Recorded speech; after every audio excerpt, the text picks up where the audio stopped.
many leaders would say, look, I get paid to make things happen.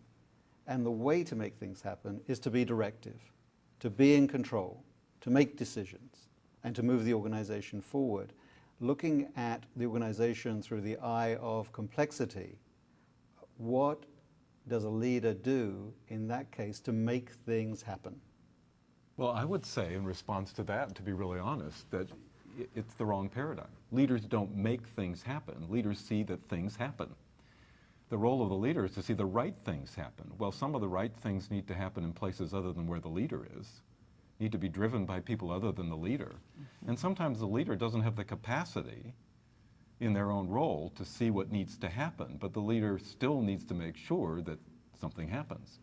Mm-hmm. So my role as a leader is, within the notion of complexity, is to see that things happen, see that the movement occurs along a trajectory and in a direction that's meaningful and valuable and represents a goodness of fit between the mission and the environment in which we live. But most of the happening really needs to occur through the hands and action of other people in other places, other stakeholders, other partners, other key players in the organization that may be more important in terms of the role they play than the leader is.